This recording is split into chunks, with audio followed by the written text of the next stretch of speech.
Hi అండి. అందరికీ నమస్తే. నేను మీ శ్రీకృష్ణ తులసి. అందరూ ఎలా ఉన్నారు? బాగున్నారా? మేము కూడా బాగున్నాం. ఇంకా ప్రతిరోజు బ్రహ్మముహూర్తంలో నిద్ర లేచి పనులు చేసుకోవటం కొన్ని సంవత్సరాలుగా అలవాటైపోయింది. అంటే మా పెళ్ళయ్యి పిల్లలు పుట్టిన దగ్గర నుంచి అంతకుముందైతే ఆహ్, అది ఎవరి విషయంలో అయినా అంతే జరుగుద్దనుకోండి.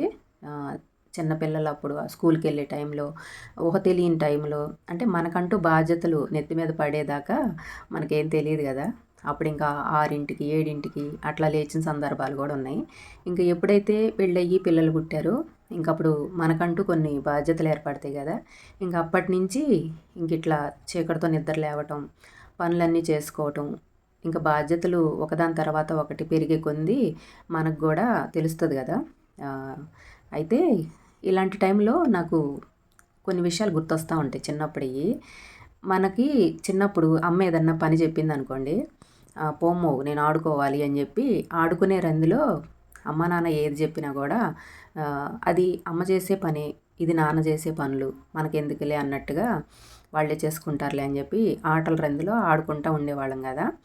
ఆహ్ తర్వాత ఒక వయసొచ్చి మనకి పెళ్ళయ్యి, పిల్లలు పుట్టి, వాళ్ళు మనంతటాళ్ళు అవుతున్నా, మనం ఏదన్నా పని జెప్పామనుకోండి, "పొమ్మో చేసుకోమ్మో, అది నువ్వు చేసే పనులే" గాని వాళ్ళు మనకు సమాధానం జెప్తారు చూసారా? అప్పుడు గుర్తొస్తాయి. అమ్మ చెప్తే మనం గూడా చేయలేదు గదా! ఆ! ఆ సమాధానాలు మనం గూడా ఒకప్పుడు చెప్పినయే గదా! అని గుర్తొస్తా ఉంటది. ఒక్కొక్కసారి కోపమొచ్చిద్ది, ఒక్కొక్కసారేమో నవ్వొచ్చిద్ది. పిల్లలు అర్థం జేసుకోవట్లేదు అని ఒక్కోసారి అనుకుంటా ఉంటా. ఒక్కోసారేమో మనం గూడా అంతే గదా చిన్నప్పుడు అని ఇంకా చిన్నప్పుడు విషయాలు గుర్తొచ్చి నవ్వుకుంటా ఉంటాను. ఏదైనా సరే మన చిన్నప్పుడు మనం ఏదైతే చేస్తామో, మన పిల్లలు మనంతటాళ్ళు అవుతున్నప్పుడు మనకు గూడా అవే ఎదురవుతా ఉంటే, మనం మన తల్లిదండ్రుల విషయంలో ఎలా ప్రవర్తించాము అనేది ప్రతిదీ గుర్తొచ్చిద్ది. అది మంచి విషయం అయినా, చెడ్డ విషయం అయినా మనం ఎలా ప్రవర్తించామో, మనతో మన పిల్లలు ఎలా ప్రవర్తించారు అనేది ప్రతిదీ మనం కాలంతో పాటు అది మంచి విషయాలైనా, చెడ్డ విషయాలైనా ఏదైనా సరే ఖచ్చితంగా మనకి ఎదురవుతాయి. ఇంక పొద్దున్నే నిద్ర లేచి పాచి ఊడవటం మొదలుపెట్టాను గదా! ఇంక ఇదంతా అయ్యేటప్పటికి నేను 4:30కి మొదలుపెట్టాను. పావుతక్కువ 7 అవుతుంది. మొత్తం ఊడవటము, కడగటము, ముగ్గులు పెట్టడం అయ్యేటప్పటికి అంత టైం పట్టిద్దనమాట. నాకు హుషారుగా ఉన్నప్పుడు ఏమీ అనిపించదు గానీ, ఎప్పుడన్నా నీరసంగా ఊడవలేను అనుకున్నప్పుడు అంతకుముందు అద్దెకున్నప్పుడు చిన్న చిన్న ఇళ్లల్లో ఉండేవాళ్ళం. అప్పుడేంటంటే మనం పెద్దిల్లు తీసుకున్న కొద్దీ అద్దెలు ఎక్కువ కట్టాలి కదా అని చెప్పి చిన్న చిన్న ఇళ్లల్లో ఉంటే, అబ్బా! ఇల్లు ఇంకొంచెం పెద్దగా ఉంటే బాగుండేది, ఇరుగ్గా ఉంటుంది. మనం కట్టుకునే టైం వచ్చినప్పుడు పెద్దిల్లు కట్టుకోవాలి అని చాలాసార్లు అనుకున్నాను. కానీ ఇప్పుడు అంటే మన వయసు పెరిగే కొద్దికి కూడా మనకి ఓపిక తగ్గిపోయిద్ది కదా! అందువల్ల కూడా అయ్యుండొచ్చు ఇట్లాంటి ఆలోచనలు రావటానికి. ఇప్పుడు అనిపిస్తుంది అబ్బా! చిన్నిల్లే హాయి, చక్కగా సర్దుకుంటే జాగ్రత్తగా అదే బావుంటది. ఇంత ఇల్లు అనవసరము, ఓడవలేకపోతున్నాము అని ఇప్పుడు అనిపిస్తుంది. అసలు మన మనసుకి ఎప్పుడు ఎలాంటి ఆలోచనలొస్తాయో అర్థం గాదు. ఒకప్పుడు నేనే కోరుకున్నా పెద్దిల్లు కట్టుకోవాలి, చుట్టూతా ప్లేస్ ఉండాలి, చక్కగా మంచిగా మొక్కలు పెట్టుకోవటానికి ఉండాలి. అని జెప్పి అప్పుడు అట్లా అనుకున్నాను. ఇప్పుడు చేయలేనప్పుడు ఇట్లా అనిపిస్తా ఉంటదనమాట. ఏదైనా మన మనసుకి ఎప్పుడు ఎలాంటి ఆలోచనలొస్తాయో తెలీదు గదా! ఇంకా ఇప్పుడైతే ఒక్కొక్కసారి ఇట్లా అనుకుంటా ఉంటున్నాను. ఇంక ఇదంతా ఊడ్చేటప్పటికే చాలా టైం అయిపోయిద్ది. నాకు రోజు మొత్తం మీద ఊడవటానికే చాలా టైం పట్టిద్ది.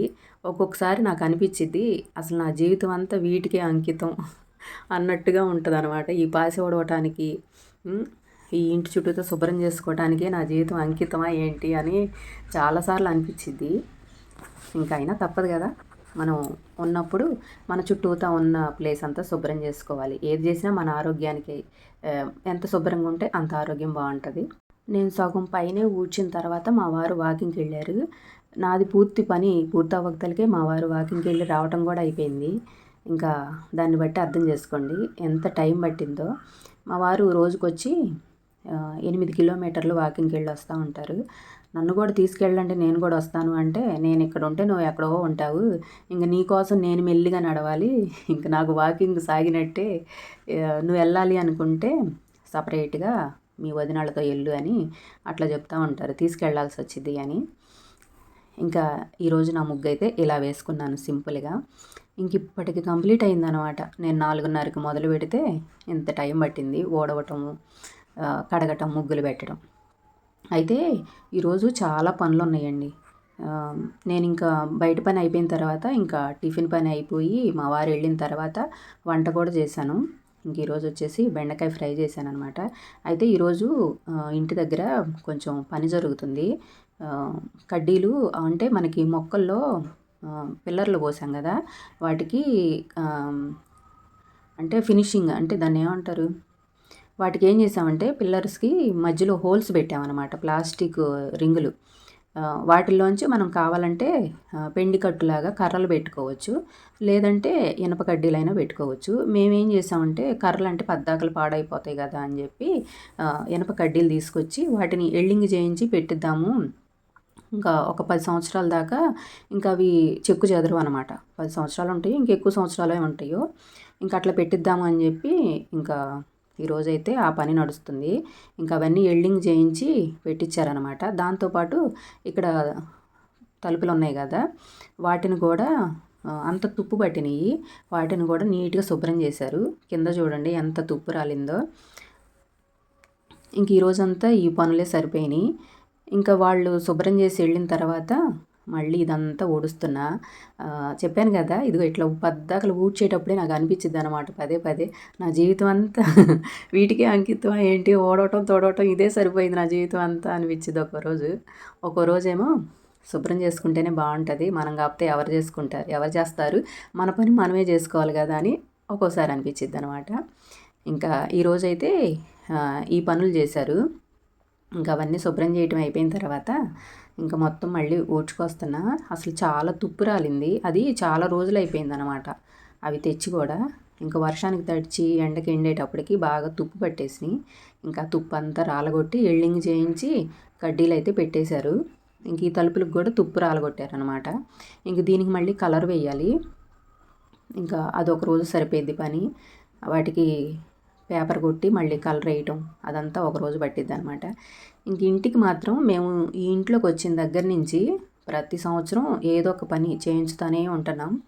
ఎందుకు అంటే మొత్తం ఒకే రోజు అంటే ఒకేసారి మనం చేయించే స్తోమత లేనప్పుడు మన దగ్గర డబ్బులు ఉన్న దాన్ని బట్టి ఒక్కోసారి ఒక్కొక్క పని చేయించుకోవడం బెటర్ అనమాట. అప్పు చేసి మొత్తం ఒకేసారి చేయించే పని అయితే మేము పెట్టుకోలేదు. ఎందుకంటే అప్పులు చేసామనుకోండి వాటికి వడ్డీలు కట్టడమే సరిపోయిద్ది. అందుకోసం మేము ఏం చేసామంటే మన దగ్గర డబ్బు ఉన్నదాన్ని బట్టి సంవత్సరానికి కొంత అమౌంట్ దగ్గర పెట్టుకోవడం, దానికి సరిపడా ఏ పని అయితే చేయించగలుగుతామో ఆ పనులు చేయించుకుంటూ వచ్చామన్నమాట. ఈ ఇంట్లోకి వచ్చి 9 సంవత్సరాలు అవుతుంది. 9 సంవత్సరాల నుంచి మేము మొత్తం ఇల్లు మొత్తం పూర్తయిన తర్వాత ఈ ఇంట్లోకి ఏం రాలేదు. ఇల్లు వరకు ప్లాస్టింగ్ చేయించుకొని వచ్చాము. చుట్టూత ప్రహరీలు కానీ ఇంటికి కలర్స్ కానీ అట్లా ఏమీ చేయలేదు. తర్వాత వచ్చిన తర్వాత 2 పక్కల ప్రహరీలు ఒక సంవత్సరం, మళ్ళీ 2 పక్కల ప్రహరీలు ఇంకో సంవత్సరం. మళ్ళనేమో ఈ రేకుల షెడ్డుకి ఒక్కోసారి ఒక్కొక్క పని, తలుపులకు కానీ కింద బండలు పరిపించుకోవటం కానీ అవన్నీ ఒక్కో సంవత్సరం ఒక్కో పని చేయించుకుంటూ వచ్చామన్నమాట. ఇప్పుడు మీరు చూస్తున్న ఇల్లు ఇలా తయారవటానికి 9 సంవత్సరాలు పట్టింది. చెప్పాను కదా, మొత్తం ఒకేసారి చేయించుకొని మనం అప్పుల పాలయ్యే కన్నా ఇలా చేయించుకోవడం నయం అనిపించింది. ఇంకా మేమైతే అదే ఫాలో అయ్యాము. ఇంక ప్రతి సంవత్సరం ఏదో ఒకటి సీలింగ్ పెట్టించుకోవటము, ఏసీ పెట్టించుకోవటము, అట్లా మన స్తోమతకు తగ్గట్టుగా మన దగ్గర ఉన్న దాన్ని బట్టి కొంచెం కొంచెం చేయించుకున్నాం అనమాట. ఇంకా మా ఇంటికి సంబంధించిన స్టోరీ అయితే ఇది. ఇంటికి సంబంధించిన స్టోరీ అయితే ఇదనమాట. పక్కన రేకుల షెడ్ కూడా ఫస్ట్ ఒక గది వేసాము గేదెలకని, తర్వాత మళ్ళీ గేదెలు ఎక్కువ అయిన తర్వాత వాటికి సరిపోవటం లేదు అని ఇట్లా ముందు ఇంకొంచెం పెంచామన్నమాట ఒక సంవత్సరం. ఇంకా గేదెలను తీసేసిన తర్వాత ఒక పక్కన రూమ్ లాగా కట్టాము. ఒక పక్కన గేదెలు ఉన్నాయి. తర్వాత గేదెలను తీసేసిన తర్వాత మొత్తం 2 రూములుగా చేసి అట్లా వదిలేసాము. మళ్ళీ ఈ సంవత్సరం తలుపులు పెట్టించామన్నమాట. ఇంకా అట్లా ప్రతి సంవత్సరం కొంచెం కొంచెం చేసుకుంటూ వచ్చాము. ఇంకా పూర్తిగా ఇల్లు ఇంకా కలర్స్ కూడా వేయాలి. ఇంకా పూర్తిగా ఇంటి పని అయ్యిందని కాదులే కానీ ఇంతవరకు అయితే పూర్తయిందనమాట. ఇంకా కలర్స్ వేయించుకోవాలి ఈసారి. అది ఇప్పుడు కాదులేండి, పిల్లల పెళ్ళిళ్ళ టైంకి అప్పుడు వేయించుకుంటాము. ఇంక ఇదండి మా ఇంటికి సంబంధించిన స్టోరీ అయితే. ఇంకా నా పనులు కూడా కంప్లీట్ అయినాయి. మాకు మంచినీళ్ళు రోజు మార్చి రోజు వస్తాయి. ఇంక ఈరోజు మంచినీళ్ళు కూడా వచ్చినాయి. ఇంకా అవి కూడా పట్టేసుకొని లోపల పెట్టేసుకుంటున్నా. ఇంకా మనం చేసే కొద్దికి ఇంట్లో పనులు ఆడవాళ్ళకి తెలియదు ఏముంది, చేసే కొద్దీ వస్తానే ఉంటాయి పనులు. ఇంకా ఇవన్నీ మనకి తప్పని పనులేండి. అంటే ఎవరి కోసమో కాదు, మన కోసమే, మన పిల్లల కోసం, మన ఇంట్లో వాళ్ళ కోసమే కదా మనం ఏది చేసుకున్నా కూడా. ఓకేనండి, ఇదండి ఈరోజు. మరో వీడియోతో మళ్ళీ కలుద్దాం. అప్పటి వరకు సెలవు.